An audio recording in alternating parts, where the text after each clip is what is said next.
Hi, everyone, and welcome. I'm Tami with Nutmeg Notebook, and we have a really special day for you today. We have two guests with us today. I think you're going to really enjoy the information that we have to share. We do have moderators in the chat, and you will be able to ask questions, but I'm going to ask if you would hold your questions until towards the end of the presentation. And then, as long as we have time, Dr. Barnard and Shauné will be happy to take your questions. So Dr. Neal Barnard probably doesn't need introducing, but if you are new to the plant-based community, I would like to let you know a little bit about him. He is a faculty member of the George Washington University School of Medicine and also the president of the Physicians Committee of Responsible Medicine, where he heads a research team investigating scientific issues in nutrition and health.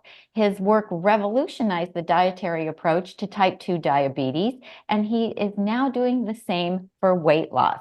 He is also a New York Times bestselling author of multiple books regarding health and nutrition. And today he's going to be sharing his most recent book, The Power Foods Diet, which I've been reading. And it is a breakthrough plan that traps, tames, and burns calories for easy and permanent weight loss. It will release on March 26th, but it is available for pre-order now. And welcome, Dr. Barnard. Well, hi, Tammy. It's great to be with you today. Thank you so much. And you have brought someone along with you who I also want to introduce.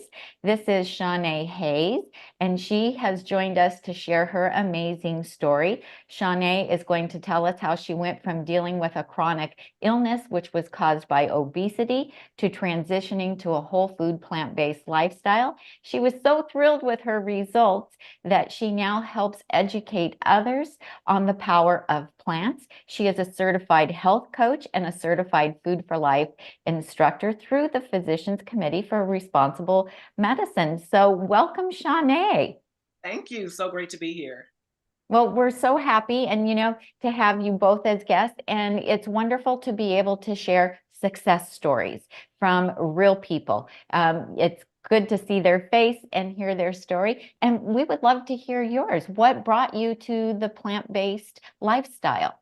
Yeah, well, I would say that, I struggled, very early on with my weight as an adolescent. And just over the years from that time to, adulthood, it was very much an up and down yo yo dieting. And so, my health really just kind of hit a low point, some years ago where I was dealing with a lot of chronic issues. So, I was diagnosed as pre diabetic, I was hypertension stage one, my cholesterol was elevated, I was struggling with arthritis, lots of, just muscle fatigue as well. And then also I struggled with an infertility condition called polycystic ovarian syndrome, or I'm sorry, hormonal condition called PCOS, which contributed to my infertility struggles. And so that, as well as being, 278 pounds, I was just not in a good place. And so it was a health scare that kind of was my wake up call. But what I started to do was work with a coach who introduced me to whole food plant based eating, and just working with her during that time frame just opened my eyes to just how amazing these foods are and how powerful these foods are. And I was able to lose 100 pounds naturally, I say, and then also reverse those conditions and come off of five medications that I was on at the time, managing them. That's amazing. So were you able to help your family also transition to whole food plant-based? Yeah, so I'm fully all in, but my family definitely is like 80-90% eating plant-based. I have three kids and they, eat plant-based as well. My mom, who is a heart disease survivor, is also eating more plant-based. So absolutely, they've seen what I was able to do with my health and they are all in like, okay, show me more. So they're learning as well. I love that. And you say that you're also teaching classes. And so what age group do you find is predominantly taking your classes? I was, middle age to seniors, those are the ones who are showing up because some people are at a point in their life where they're trying to figure out, can my quality of life be better? And I'm here to say it absolutely can. And you have those who are at a point in their life where they want to prevent certain things because maybe they have a family history of certain diseases. So middle age is kind of who shows up for my classes, but have a passion for teaching kids and teenagers as well because we want to get them before it's too late. Absolutely. Can you share with us what a typical day of food is like for you? What would you eat for breakfast, lunch, and dinner? Absolutely. So breakfast, my go-to is usually steel cut oats with blueberries and cinnamon. For lunch, it might typically be like a veggie wrap with hummus, which I absolutely love. Lots of colorful veggies with the peppers and mixed greens like spinach and kale. And then dinner is probably roasted vegetables, Brussels sprouts, broccoli, chickpeas, some beans in there over maybe brown rice. And I love making dressings and sauces from scratch. So I'll, give you a garlic mustard sauce that's super simple and easy to make. So that's a typical day for me. I'm ready to move in. It sounds wonderful. I love it. So, do you have a website? I do. The ShaunéLife.com is where people can find me. And I have more information there as far as what I do, the spices that I love to make and whip up, and just, bring that flavor to food as well. So, yes, the ShaunéLife.com. Okay, and we will include that in the show notes underneath this video so that people can find you, because you also do coaching. Do you do group coaching or one-on-one coaching? I do both. So, yeah, one on one is my sweet spot. But yes, I do group and private coaching as well. Okay, perfect. Well, we will have links for that in the show notes. And a lot of those foods that you were listing happen to be those wonderful power foods that Dr. Barnard writes about in the Power Foods Diet book, which you guys can pre-order on Amazon or your favorite bookstore as well. I thought it was really interesting when I was reading your book, Dr. Barnard, that certain foods have the same appetite reducing action as those prescription drugs, Ozempic and Wegovy, which are becoming very popular right now. And there's, a lot of press about those. But once again, Mother Nature has provided what we need naturally in the foods. So I found it very interesting to read about the appetite taming foods, the calorie trapping foods, the calorie burning foods, and the power foods. And my husband said, well, how many of those are we eating already? And I said, all of them, we're doing it. So talk to us about this and tell us why you decided to write this book. Sure. Well, first of all, Tammy, thank you so much for having me on your program, and thank you to Shauné for sharing your really inspiring experience, I have to say. The idea behind the Power Foods diet is, up until now, people really think of what punishment am I going to have to endure in order to lose weight or to get healthy. And so that might have been, I've got to eat just 800 calories a day. And even by Wednesday, you're ready to eat the sofa, because you're so hungry. And that punishment goes on day after day, week after week. Or I can't eat any carbohydrate. So every day you have to avoid fruit and grains and beans and sweet potatoes and rice, and pasta, and you can't eat any of these things. And if you do, you feel guilty. Or the latest punishment is Wegovy or Ozempic. And the whole idea is that if you inject this, it'll tame your appetite, but it costs $15,000 a year. And if you stop paying, it stops working and you regain all the weight that you lost and you're back to square one.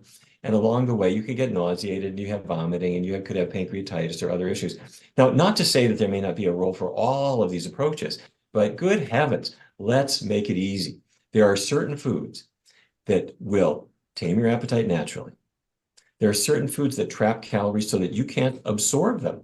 And there are foods that increase your appetite. And the fact of the matter is, people are eating some of these foods sometimes, but they're also eating a whole lot of other things that interfere with it, and they don't know which is which. So I wrote the Power Foods Diet to say, here are the power foods, bring them into your routine, have at it. And Tam, can I give you just one quick example? Sure. Shauné was talking about cinnamon, blueberries on oatmeal. Well, take cinnamon. Researchers discovered a long time ago that there's a natural component of cinnamon called, it's an aldehyde, which is a chemical name, and they gave it the unimaginative name cinnamaldehyde. And you have some cinnamon on your oatmeal or on a cookie or on French toast, whatever, goes down your digestive tract. There are receptors waiting for the cinnamon that are in your digestive tract. And once it attaches, it actually increases a little bit of adrenaline secretion, so your metabolism increases. Now, you're not going to catch fire, but you're burning calories a little bit faster than you were before. And The cinnamon goes on French toast. And onto the French toast goes a blueberry syrup. And blueberries have anthocyanins in them. That's what makes them blue. And there have been studies showing great benefit there too. So the thought is, all right, different foods have different effects. Some cause weight gain, some cause weight loss. Let's sort it out, use the best foods, build them into your routine, let nature do the rest of the work. And the weight loss is effectively just a natural automatic thing. I love that. So simply by choosing the right foods, which and on a whole food plant-based diet they do. Can you tell us on those prescription drugs, the what in them is helping people lose weight Sure. that we also what, get from the natural foods? Sure. In your digestive tract, there is a compound that is produced when you eat food. It's called GLP-1. And so you eat a meal, and the GLP-1 goes from your digestive tract naturally into your bloodstream, goes to your brain, turns on your appetite. This is just what happens. The human body is designed to make GLP-1. So Novo Nordisk thought, I want to sell something to make some money. So you can't patent GLP-1, but they made what we call a GLP-1 agonist. And you inject it, and it will go to the brain, and it attaches to these receptors for GLP-1 and artificially does what foods ought to do. The big problem that we've had is people don't know, they never heard of GLP-1. They think that they've got to go to CVS to get it. They don't realize that their body will make it. And they also don't know which foods turn it on and which foods don't. And as you know, Tami, we do research studies here. And our research colleague, Hanna Kaliova, who's our head of our clinical research team, did an amazing study. She prepared a single meal, a meat sandwich, and found that people eating that, it didn't really turn on their GLP-1 much. And as meat eaters have probably noticed, that you'll get full with if you eat meat, you'll eventually get full, but by the time you're full, you've gotten a lot of calories in there. Okay, she takes another sandwich, entirely plant-based sandwich. And as that goes down the digestive tract, it causes a big increase in GLP-1. And so when you eat that, it will satisfy your appetite too. But by the time it satisfies your appetite, it's a little bit earlier and you really haven't had a huge calorie load. So that was the effect of one meal. And the effect of GLP-1 was about the same as with prescription drugs. For a lot less money and less side effects. Oh, I got to tell you, Tami, not only is it a lot less money, we did a study with 244 people. Half of them we asked to change to a plant-based diet, the other half their regular diet. We tracked their food costs. And the people on the plant-based diet were saving about 16% of their food costs. You're spending more on vegetables, more on fruits, but you're not buying meat, you're not buying cheese, you're not buying eggs, you're not buying all that stuff. And so you save about $500 a year with that approach.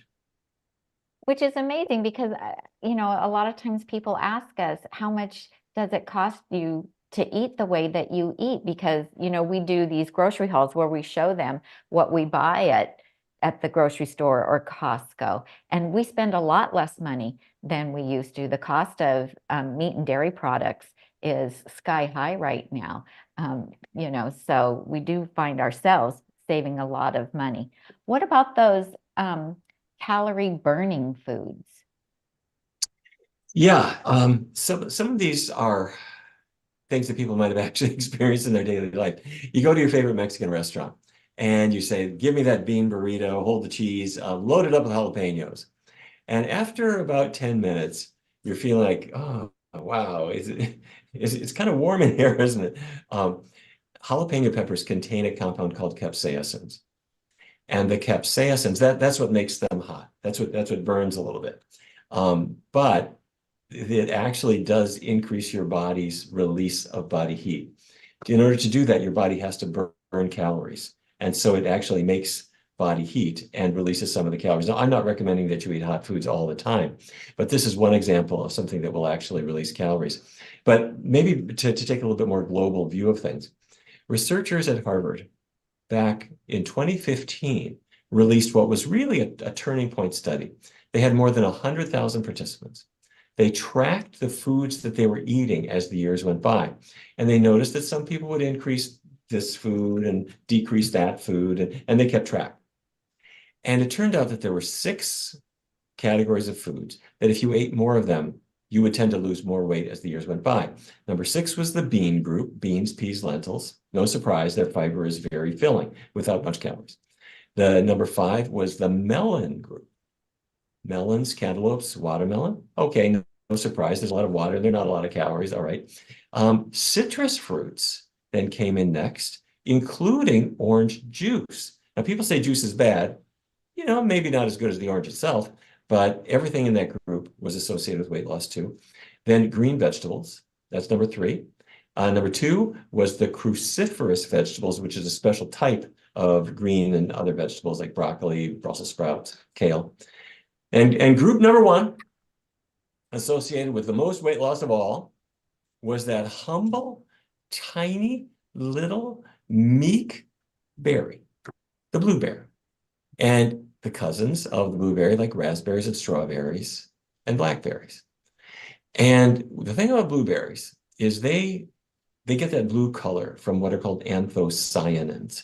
These are antioxidants. They're cousins of like beta carotene and lycopene and the other antioxidants. In the Harvard study, the more of these things you ate, the more weight you lost. 2 years later, researchers in the United Kingdom did a twin study. They brought in almost 3,000 twins. And what they discovered, doing a DEXA scan, where you lay the participant down on a table, and you can measure how much body fat they have in their abdomen, on their thighs, everywhere in their body. You look at their body composition. What they found is that within each twin pair, the twin who ate more anthocyanins had about 9% less abdominal fat specifically compared to her genetically identical twin. Now, they're genetically exactly the same, but one had less body fat than the other, and it related to their food choices. Now, the things that we don't know, is it the anthocyanins itself? Or is it the fact that that darn blueberry is high in fiber and low in calories? Is it that because the blueberries, the anthocyanins change our microbiome in a certain healthy way? We don't really have those answers. All we know is eat them. And what we discover is that when people do, they do great. So Shauné says, morning oatmeal, put on some blueberries. You can do them on our French toast or something like that. And in the Power Foods diet, Dustin Harder he just knocked it out of the park. He made this blueberry maple syrup. And Lindsay S. Nixon also contributed to the recipes too. And she made this French toast, which is not your mother's French toast with, in milk and eggs and all that kind of stuff. No, it's delicious, but reasonably modest in calories. You get all the flavor, you get none of the regrets. So that's the fun of this, Tami, I have to say. Absolutely. And let's talk about carbohydrates because, keto diets and low carb diets are very popular, but in your book, you're talking about complex carbohydrates. So can we have a lot of those as well? Yeah, and I'm gonna bring Shauné into this discussion in a minute because I have to say that's one of the questions I get all the time, and I'll bet you Shauné does too in her classes. People are afraid. They think, oh, can I eat rice? Can I eat a sweet potato? And in our research studies, people can't believe that they're allowed to have cereal. I haven't eaten a bowl of cereals for 30 years. They think, oh my God. The point of this should be fun. And if you pick the foods the right way, yes, you can have carbs. Scientific fact, carbohydrate of any kind, 4 calories in a gram. That's not much. Fat of any type, 9 calories per gram. Get away from the fats, bring in the carbs. Shauné, you must see this all the time. I do. It's surprising when I'm making a dish, like even today, for class, I made a red beans and rice dish with brown rice. And they're just like, oh, brown rice was good. You can have brown rice. And so even with the sweet potatoes, I do a loaded sweet potato with the beans and the black beans and stuff and the corn. And, it's just amazing when just like, I didn't think that I could have that. And that was me at one point too, Neal. I really thought that I couldn't have these foods anymore because you hear it all the time. You can't have potatoes, you can't have rice, but you absolutely can have it in a much more healthy way without the butter and all the other stuff that I used to put on it. And so, So Shauné, you treated it good with. you Yeah, go were ahead, eating Tami. those foods to lose weight, right? Absolutely, because once I started first seeing how they made me feel and the fact that I had more energy and just things were getting better, I saw the weight coming off. And so I'm like, okay, there's something here that I need to stick with. Absolutely. So what about brown rice versus white rice, whole wheat bread versus a more processed white flour bread? So for me, with the brown rice, I'm advocate for that. So the white rice, I still will have it in moderation, but the brown rice has more nutrients in it for me. Even when it comes to bread, I'm looking more for like whole grain breads, things of that nature. Breads that I actually kind of keep in my freezer that are a lot fresher. I don't, kind of moved away from the white breads, but I'm sure Neal can even give more insight into that as well. Well, you're exactly on the track that a person should be following. There was an amazing study at Tufts University in 2017, and Tam, you kind of hinted at this in the introduction. Calorie trapping. Researchers discovered that fiber, which is the roughage in plants, fiber has the ability, as it goes down your digestive tract, to find calories you haven't absorbed yet, to grab them and carry them out with the waste. It's almost like a little sponge that says, oh, here's a calorie you haven't absorbed. It just carries it out, and you're literally flushing it down the toilet. So what the researchers at Tufts did, and don't try this at home, what they did is they split the research participants into two groups. One group got white bread and white rice, the refined grains, no fiber. The other group got brown rice, whole grain bread, Shauné's favorites, with lots of fiber. And they then gathered everybody's stool samples. Don't try this at home. And what they did is that they analyzed how many calories they were just excreting before they were absorbing. And they also looked at people's metabolisms and the changes in their metabolism. What they found was that just that change alone, the brown rice, the whole grain breads, the higher fiber foods, just that alone was good for knocking out about 100 calories off your diet every single day. So you're eating foods, but there's 100 calories you're not absorbing. And you're adding that to the appetite taming effect, which can be good for 200 or 300 calories. So you see what we're doing. We're just adding up the effects of different foods, and that's what causes the weight to melt away. Yeah, we're stacking. We're stacking all of those health benefits. Yeah. What about sourdough bread? Are there any advantages to eating sourdough bread because of the fermentation process, even though it is white flour? My sense I'm with Shauné on this, that I don't say you can't ever have a refined product. And for example, let's say you go to a Chinese restaurant and you're ordering the plant-based meal, the asparagus, the tofu, whatever it might be. And let's say they don't happen to have brown rice, they got white rice. Eat it, it's fine. But when you can get the whole grain products, they have that advantage of calorie trapping, and they'll tame your appetite a little bit more as well. Okay. That sounds like a good idea. So on the power foods that contain all of these abilities, what would those be that have Well, the appetite taming, the calorie trapping, and the calorie burning?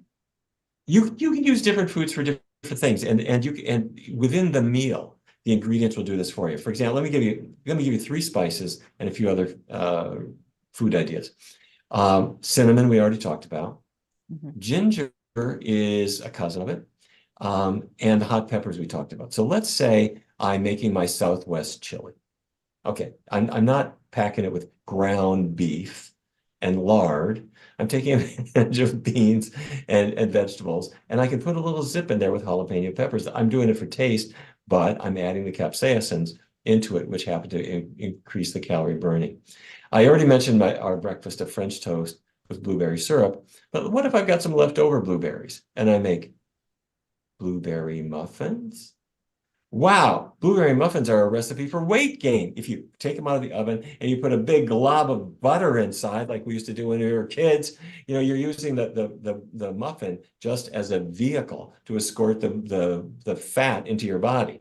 We're not going to do that. So Lindsay Nixon's wild blueberry muffins, which are here in the Power Foods diet, are made without that, and they get all the power of anthocyanins, none of the regrets. Our Southwest chili is one that I just love a lot, but let's say you've got a taste for Italian food. Have penne arrabbiata.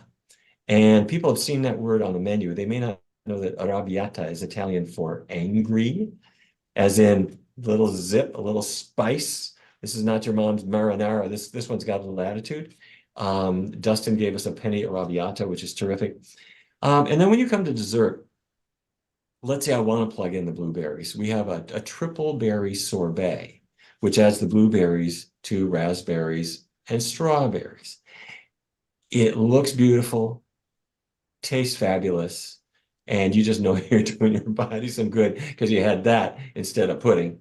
And we've got some blueberry pops as well, that which kids love. It's like a popsicle, but it's Yeah. made of blueberries and pears and other things. So different foods emphasize different effects, and you put them all together and just have fun with it. I love that. And that's what we do. I mean, we have such a huge variety that we can have. I think eating plant-based, we eat a much larger variety of foods than we ever did when we were following the standard American diet. What about you, Shauné?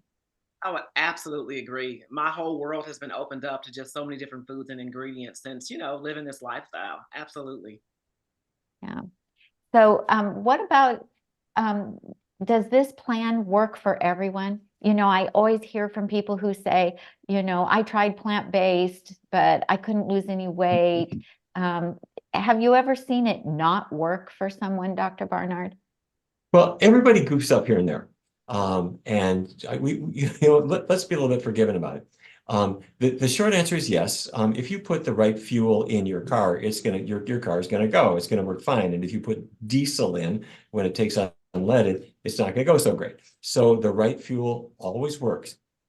However, there are going to be times where you discover my weight loss is faster, other times where you're going to say my weight loss is slower, or it just parked and I'm not getting there. What's wrong? So what we'll always do is we'll look at the diet and we'll take a day. And by the way, if this ever happened to anybody listening to this, take a piece of paper.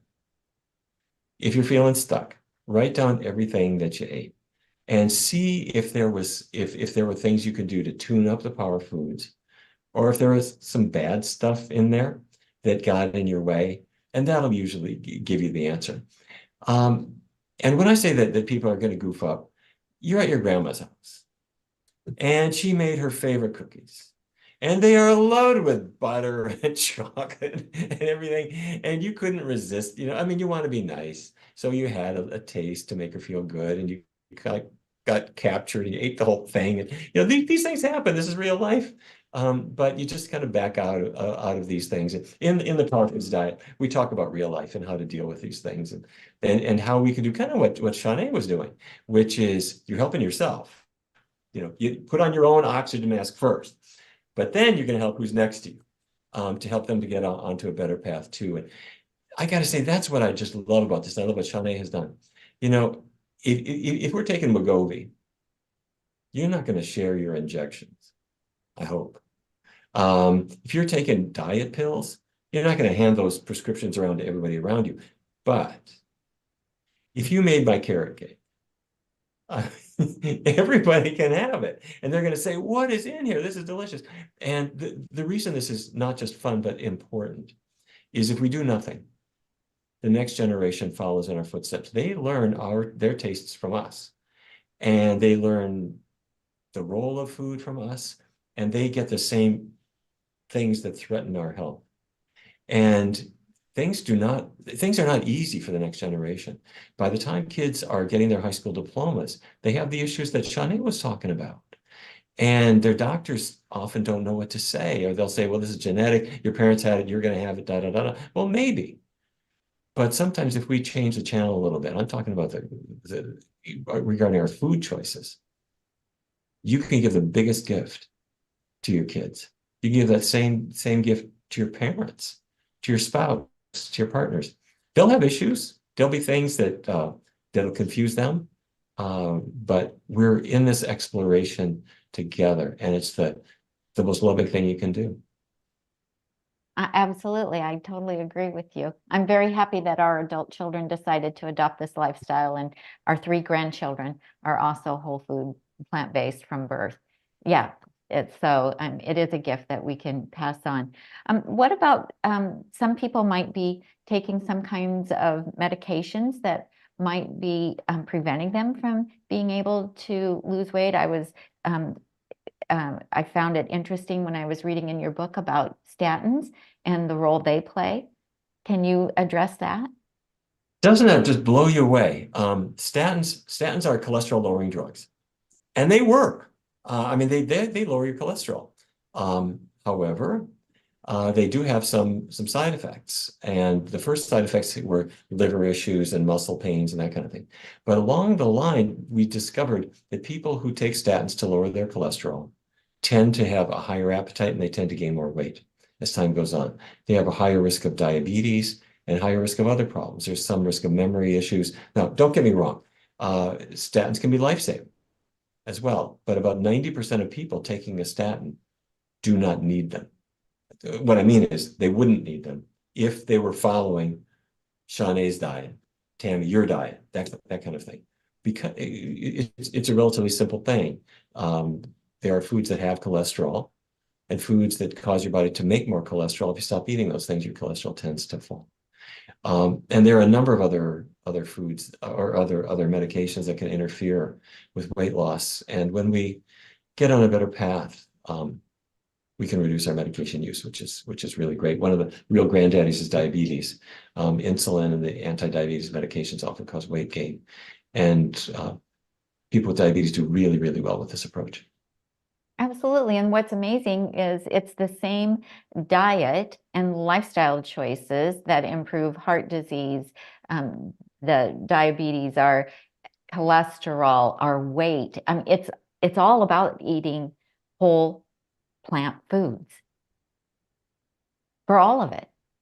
It is, and I also it's important to recognize that different foods have different properties, and so that's why I wanted to really isolate certain ones that I'm going to really call power foods.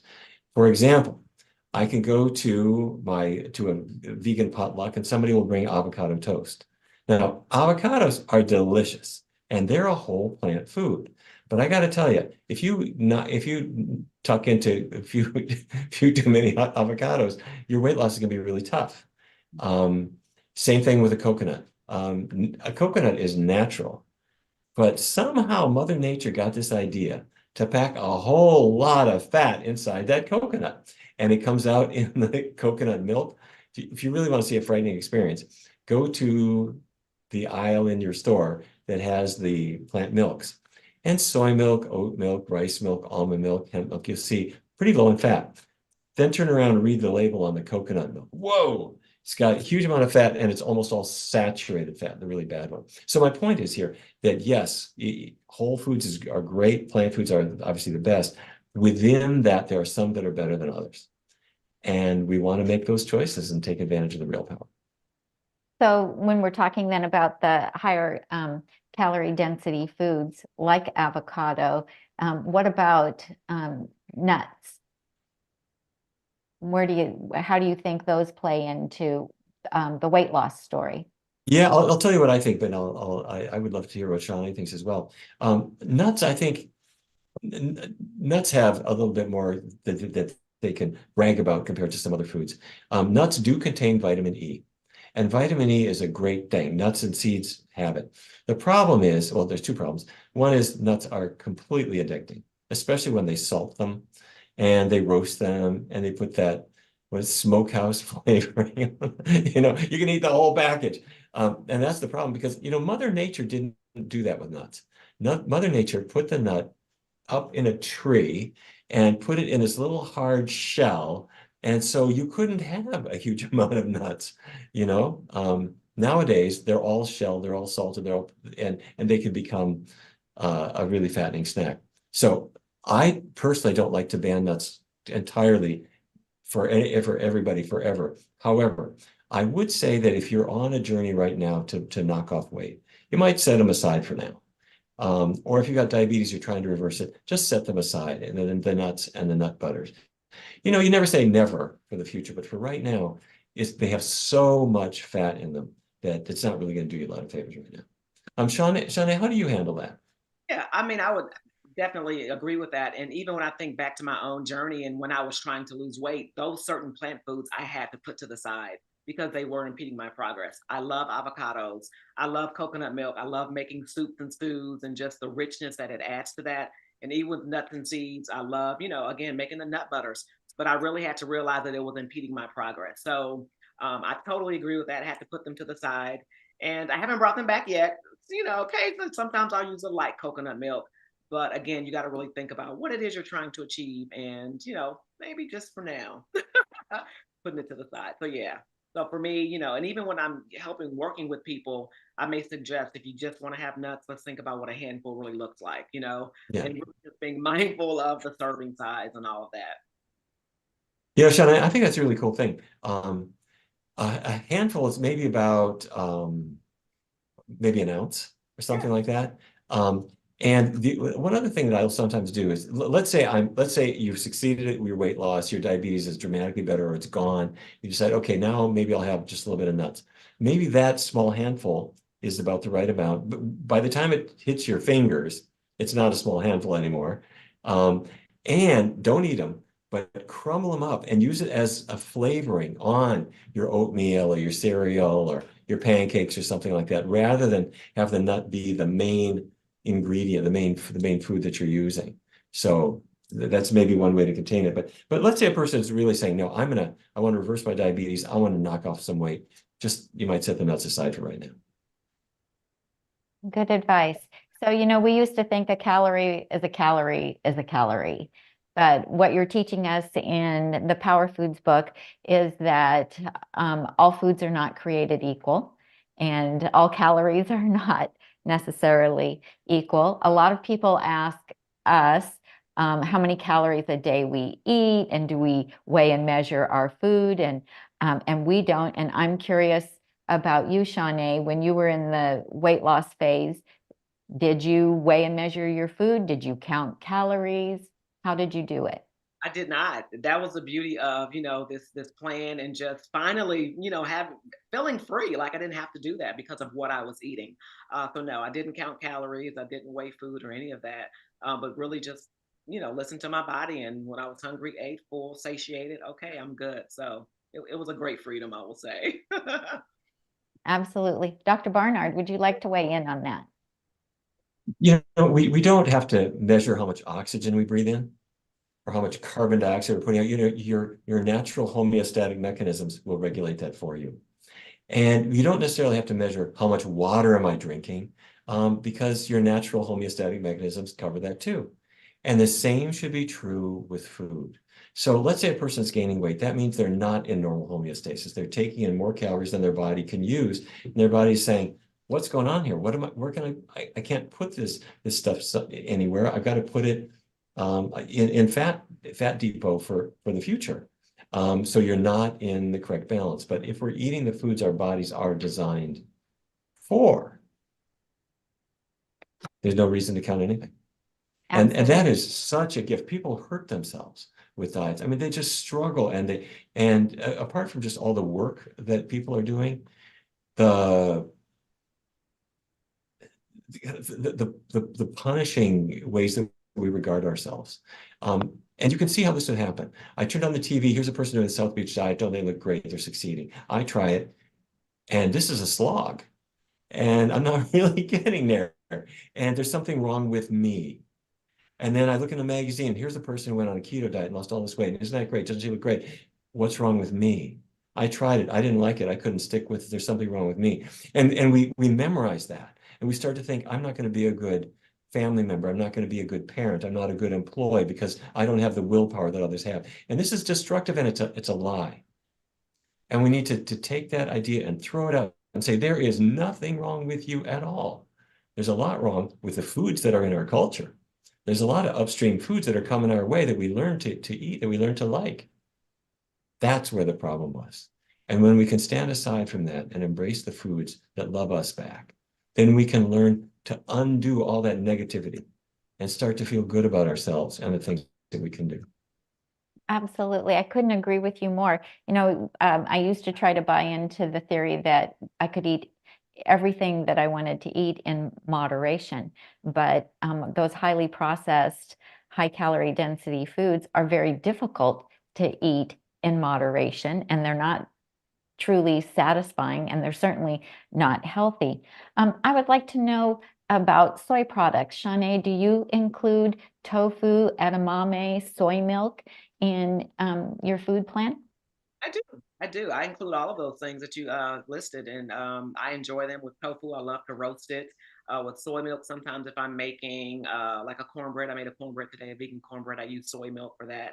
And then edamame, I love putting in salads. So yes, soy is a part of what I eat. Yeah. Dr. Barnard, can you tell us about the health benefits of including those soy products in our diet? Yes, when I mentioned the Harvard study, soy was also one of the foods that was associated with weight loss. I mentioned the legume group, the bean group, and soy is a bean. It's this real versatile bean. Soy, it's amazing. The soybean can turn into tempeh and tofu and soy milk and miso. And one day they'll figure out how to turn soybeans into snow tires or something. It's amazing. You can turn it into anything. And you would think, the soybean it's got a little bit more fat than, say, black beans or pinto beans. You'd think this wouldn't be associated with slimming, but it is. That when people increase their soy intake, they tend to lose more weight. So it's one of the things that we encourage people to consume. But when we do that, we don't just get a weight loss benefit, we get another benefit, and that's cancer prevention, or I should say risk reduction. And this isn't really important. This is an important thing to articulate because a lot of people have heard this urban myth that soybeans have phytoestrogens that could cause cancer, or if I have cancer already, this will cause the cancer to progress or something like that. Shauné, I'm sure you hear this question all the time. I can't have soy, it's gonna cause cancer, whatever. Or I was diagnosed with breast cancer, so I can't have soy. Researchers have looked into this. And there are, in fact, in soy products, there are what are called isoflavones, and they do attach to estrogen receptors. But rather than causing cancer, they appear to have the opposite effect. Women consuming the most soy, tofu, soy milk, whatever, they have about 30% less risk of getting breast cancer compared to women who avoid soy. And let me make sure that's clear. You eat more soy, your risk of developing breast cancer is reduced substantially. For men, same is true for prostate cancer. More soy, less prostate cancer. And then researchers have looked at women who have had breast cancer in the past. If they eat more soy products, their risk of a recurrence is cut by a good 30%. Their risk of dying of their cancer is cut dramatically. So soy products are one of the things that we specifically do encourage people to include. And in the Power side, I describe all this and give the references for all those skeptical folks who kind of heard the first part of the story. Oh, I forgot to tell you this, Tami. Here's really important. So I mentioned that soy isoflavones attach to estrogen receptors. There are two categories of estrogen receptors, which we did not know a generation ago. The alpha receptor is where a woman's natural estradiol, that's her main female sex hormone, that attaches, and if you got too much of that does increase the risk of cancer. There is, apart from the alpha receptor, there is a separate one called the beta receptor, and that's where the isoflavones preferentially attach, and that is like the cancer brake. So one is the gas pedal, the other is the brake, and the soybeans attach preferentially to the brake. Well, kudos to soy. We all need to include it more in our diet. I mean, our grandchildren love tofu and soy milk, and that's, a big part of their diet. We have some questions coming in. Wendy says that she had read that cocoa powder has cadmium in it, and so she's using less now. Should we be worried about that? And what are your thoughts? Well, first of all, I think the issues with chocolate in general, I think if a person eats chocolate the way that most people eat chocolate, which is in large quantity, it does push us in the wrong direction. And chocolate itself is a little bit bitter, and people don't really tend to overdo it on that. But in the mid-1800s, people in Europe figured out how to combine extra cocoa butter with the chocolate and add dairy products to kind of and sugar and vanilla and things like that to kind of even it out. And they have teams of people figuring out how to make chocolate absolutely irresistible. And it's very high in fat, particularly saturated fat. And so it's not a health food anymore at all. That said, there are many people who would say life without chocolate is not worth living. So my suggestion is that rather than eating a big glob of this stuff, you take some cocoa powder and you mix it up and you dip a strawberry in it. You've seen this. You can dip a little banana in there. And you just think, not only is this delicious, but it's kind of like elegant. Your friends all think you've been to the Culinary Institute and you have your certificate because you make these amazing desserts. So I think that's the way to do it. And in that case, I wouldn't worry about it. Okay, perfect. Thank you. Jenna has a question for Shauné. What steps would you recommend, Shauné, for helping the family get involved in the plant-based eating? I have a husband and son that are fully standard American eaters and struggle eating my way. Oh, great tips. I have 3 kids. And so one of the things that I would do is get them involved in the process. So they would have to, or I would help them find a recipe that they would want to make. And then I would say, okay, we're going to make it healthier by making it plant-based. And so that would really make them a part of the process. We would go to the grocery store, they would find the things that they need for their recipe, and then we'd come back home and kind of make it together. So getting them involved from the beginning was a win. And they were just so excited and engaged. I kind of recorded them on video, and the end result, they're just like amazed, like, oh wow, this doesn't have chicken in it, or this doesn't have cheese. And it was just great. So I would say get them involved in the process, and then just try to figure out what are some of the foods that they do like. So with my kids, I'm like, tell me what plants that you know of that you do like, and let's see if we can find something around that. So just listen to them, make them a part of the process. I think they'll be more inclined and more open to it as well. And as far as your husband, so even with my husband, he was always just intrigued and interested in what I was making. And I was just like, just taste it, just try it, just be open, try to keep an open mind. And if you don't like it, that's fair. And so for me, that kind of started him just like, oh, wow, this tastes really good. So I think when people taste just how great the food is, they immediately become more open minded, like, okay, what are you making next? So, I hope those are a few tips that can help. But yeah, just make them a part of the process. That sounds great. Thank you. Dr. Barnard, Stephanie wants to know, what are your thoughts on drinking smoothies as opposed to eating fruit and leafy greens intact? If a smoothie is your thing and you like it and you're feeling good about it, go for it. I think that's fine. However, there are a lot of people who discover that a smoothie, for some reason, they can take in a little bit more than they were intending to. And so they put all these things, they whip it down into the smoothie, and somehow they've taken in more food than they intended to with a smoothie. If that's you, you're going to find you can do better with leaving the food intact. Perfect. Someone wants to know, when does your book become available? It is ready for pre-order, but when will it actually be launching? Well, the advantage of pre-order is if you pre-order it now, then you get it on the very day that the same day the bookstore gets it, which is March 26th. So I'm hoping people will go to Amazon and pre-order it. And I've got to tell you, I have an ulterior motive for this. When I wrote this book and this picture, I wanted this picture to be sort of as close to food porn as you could get, because I wanted to have people realize that it's not about deprivation, it's about fun.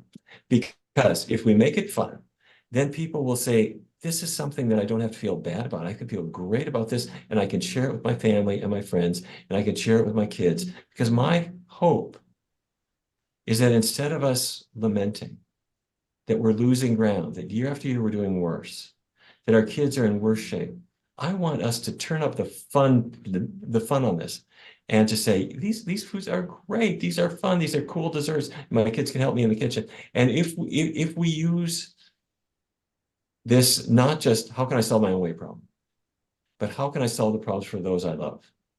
That is what I'm trying to do. So my hope is that people will see the positives, put it to work, and let their family reap the benefit. Oh, I love that. We have a question from Stephanie. She said, I did an omega-3 test and my level came back at 4.6%, and the desirable range is 8 to 12%. So I'm now supplementing. Do you find that most plant-based eaters are low in omega-3? Not necessarily. Everybody's different. And omega-3s are essential fatty acids. Your body, there's one omega-3 that you need. It's called alpha-linolenic acid. And it's in plants. And if you eat a lot of plants, you get a lot of this, and your body can lengthen it and turn it into EPA and DHA and so forth that your body needs. that conversion process is slow. And it can be made even slower if you're eating a lot of other fats that compete with the enzymes that are going to lengthen it. So many people do run low, particularly if they are eating a lot of other competing fats. So there are a couple strategies. One is to eat lots of green leafy vegetables. They don't have a lot of any kind of fat, but what the fat that they have is proportionally very high in omega-3. It's a bit of a surprise, but it's true. And avoid the competing fats. Don't have a lot of fried stuff because all that fat is going to interfere. And if you want to supplement, supplementing with omega-3 is really controversial and for good reason. Fish oil products and so forth really just crashed and burned. The whole idea was they're going to prevent a heart attack. They don't really do that. They're going to prevent dementia. The evidence is not compelling. But nonetheless, some people will decide they want to supplement, and they don't want the fish oil. So there are vegan DHA and EPA supplements, and they're exactly like the fish one, minus the stink. They're made from algae, so they don't have that fish thing.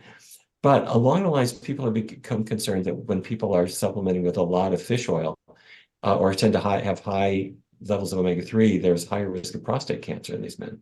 We don't know what to make of that, but it's gotten a lot of people nervous about supplementing with omega-3s at all. But I think what the caller did was smart, that you can get tested. There are companies like Omega Quant. You write to them, they'll send you a test kit for like $50. You put a drop of blood on it, you send it into the company, and a couple weeks later, they'll tell you where you are. And if you're low, you could decide if you want to supplement, and then you test yourself again and see if you how you've done. But the science is still being written, and I don't think anybody really knows what's the best approach yet, but that's kind of where we are. Okay, great. Thank you. CC Mannon says, for someone with IBS, how can a whole food plant-based diet be adapted? If you mean irritable bowel syndrome, you are not alone. There are lots and lots of people who have a gurgly stomach a lot of the time. They got gassiness and some diarrhea, and they might get constipated at other times. I think there's a couple things. First of all, you want to get the animal products out of your diet, because when you do that, first of all, getting rid of animal fat is good. When fat touches your digestive tract, it starts causing the musculature along the digestive tract to spasm up. It's sort of like squeezing two sides of a tube of toothpaste at the same time. So getting the fat out of your diet is good. Getting dairy products out is even better, because that dairy sugar does not love you back at all.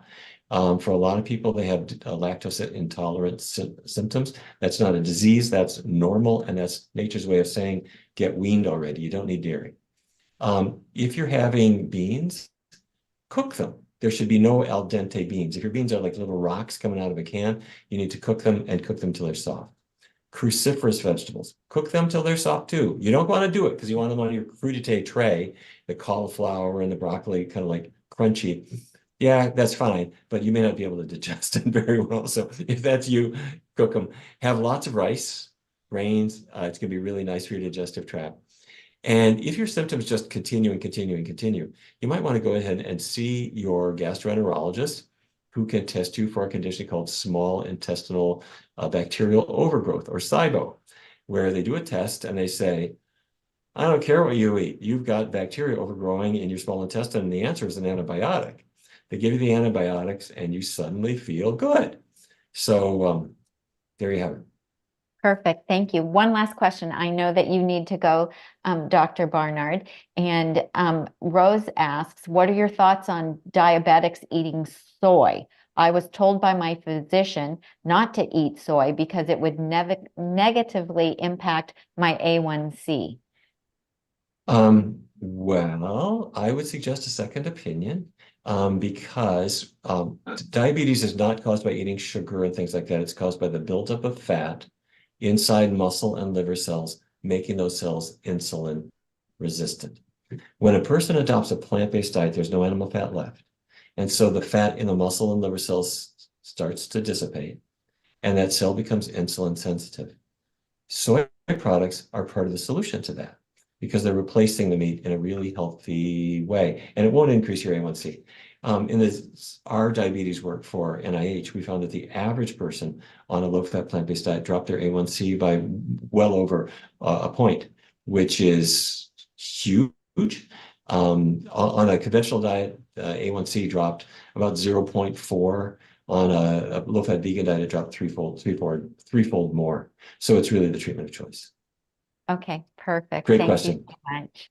Great. I want to thank everyone for their questions today. It was awesome. I just want to remind everyone that you can pre-order the book now. It will release on March 26th, but go on Amazon or go to your favorite bookstore and order it now, and share the wonderful recipes and the Power Foods diet plan with your family, your friends, and your coworkers. So thank you both so much for giving us time today and sharing this information. What, Tom? Oh, Shauné, can you stay and answer a few more food questions for us? Okay, we're going to let Dr. Barnard go. Thank you so much, Dr. Barnard, for another amazing book and for sharing all of your knowledge with us today. And we hope to see you again. Thank you, Tammy. And thank you, Shauné. See ya. Bye. Okay, great.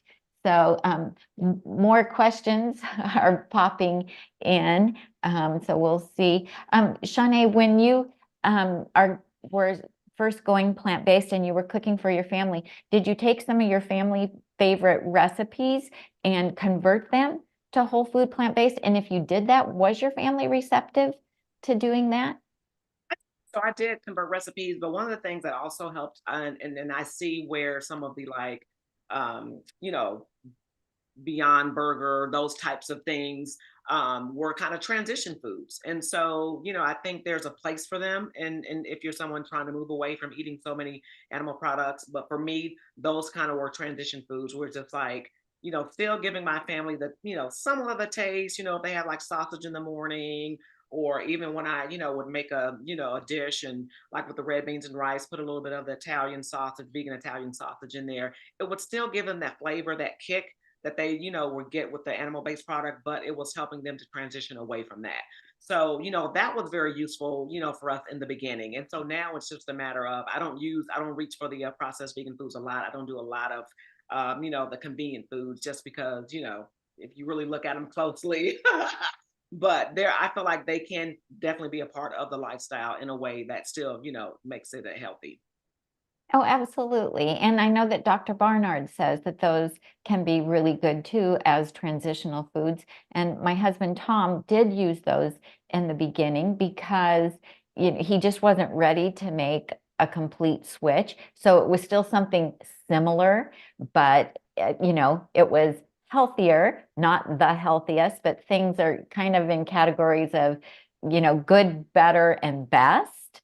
And so and I think that is a really good way to transition your kids. How old were your children when you decided to adopt this lifestyle?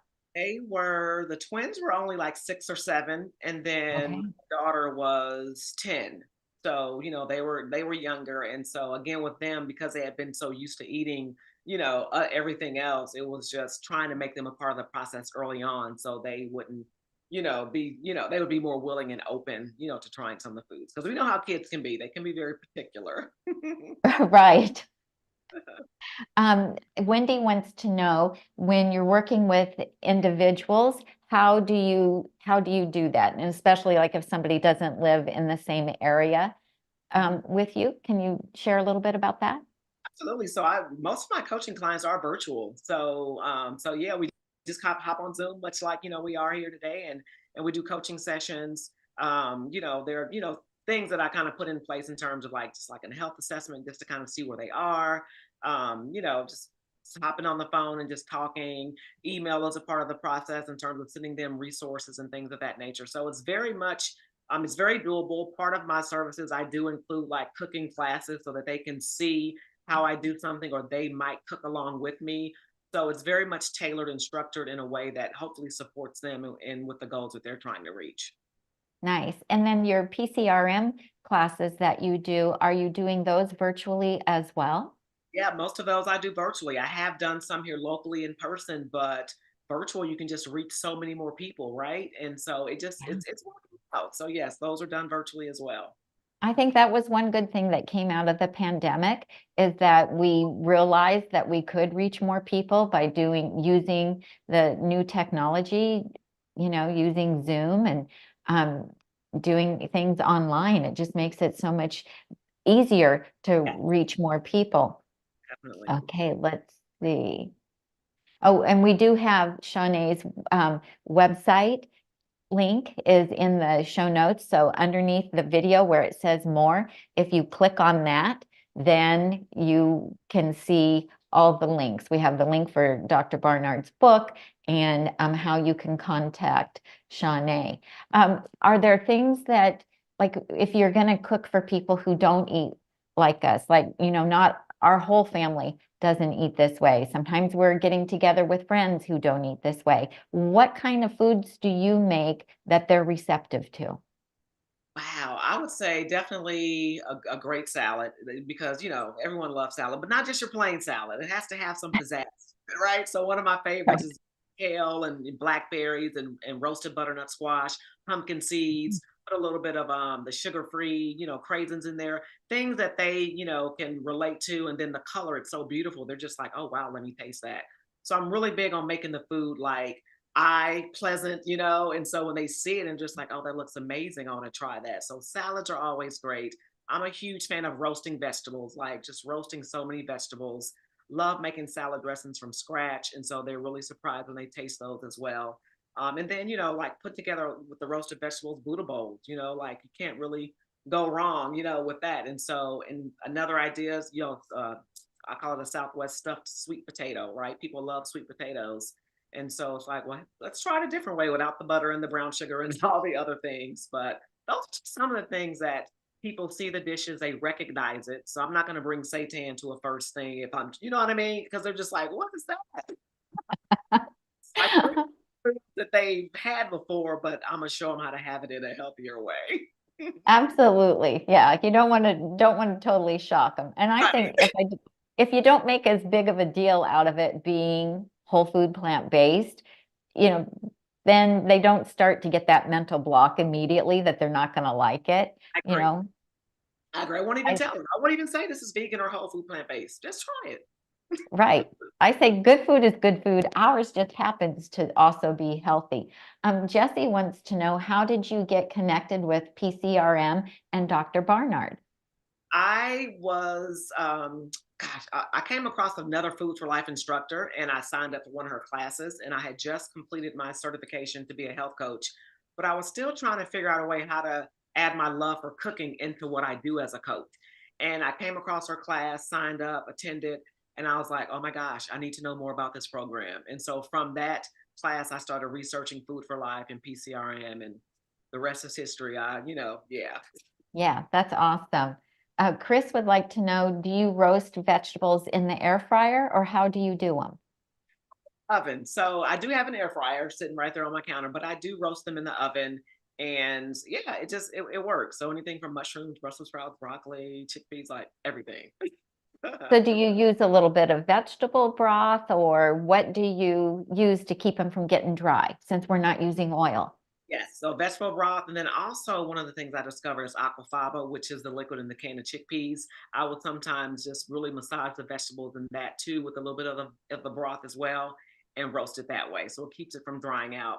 And so and then I'll check it throughout the process just to make sure it's not drying out. Maybe add a little bit more water, what have you. But yeah, so that's been working well.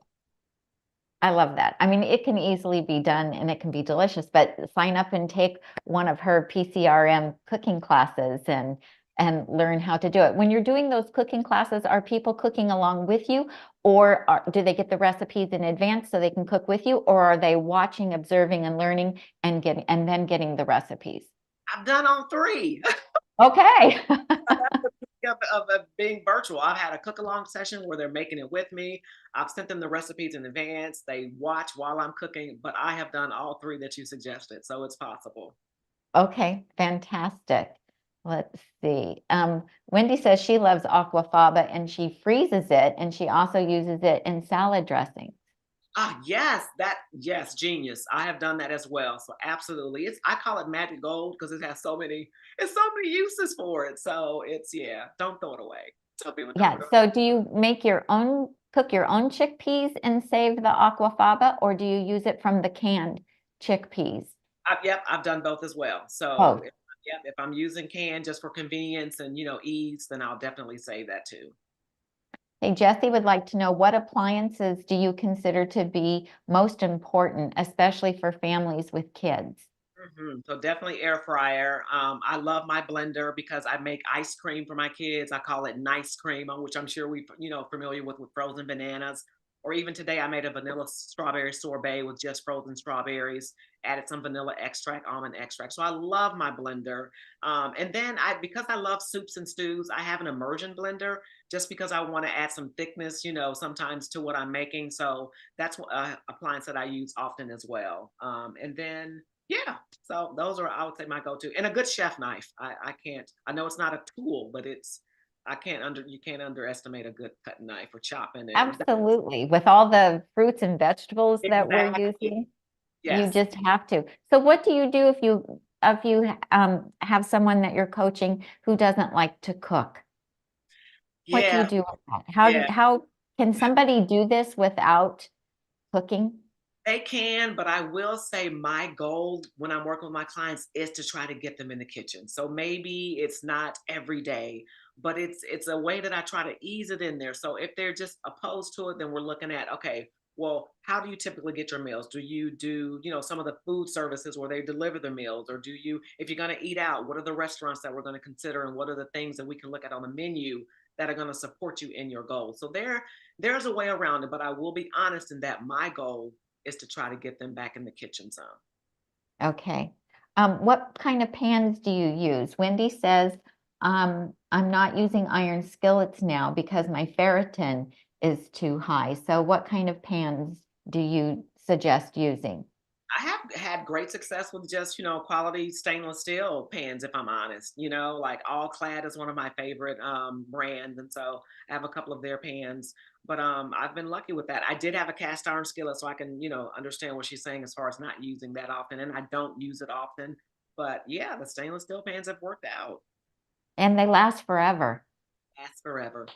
And you can still saute without using oil in them. You use broth and it still works. People are afraid it's not going to work, but it does. It does. It absolutely does work.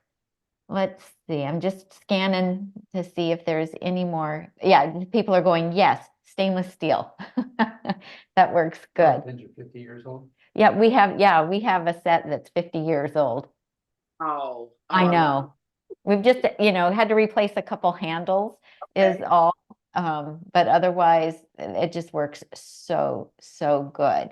So, okay, I think that's pretty much covered everyone's questions. I can't thank you enough for coming on and spending this time with us. I hope that we can have you back again sometime. Maybe you could do a cooking demonstration for us and share with us some of your love of cooking, and your story is very inspirational. And thank you for giving back to your community and helping to spread the word about this lifestyle. We really appreciate that. Thank you so much, Tammy, for having me. This has been a joy. It's been a pleasure. And I just really appreciate you for the opportunity to come on and be a part of your show and speak to your guests. So thank you so much as well. Yeah, thank you. We'll have you back. Okay. Absolutely. I'll send you an email. I love So, that. okay, great. Thank you so much. You're welcome. All right. Okay, see you next time. And I just want to thank everyone for joining us today. Know that we will be back on Friday at 7 a.m. I know it's early, 7 a.m. Pacific, which will be 10 a.m. Eastern, 9 a.m. Central. I was going to say Midwestern, but I knew that wasn't right. And we will be talking all about the new vegan bundle that will be launching at 7 a.m. on Friday. Tom and I have an all new ebook. We will tell you all about that on Friday. We're actually going to go get it printed for ourselves today. And we're super excited to be able to share with you all about that. We've gotten some emails and some Facebook questions about the bundle. The bundle will be available starting Friday.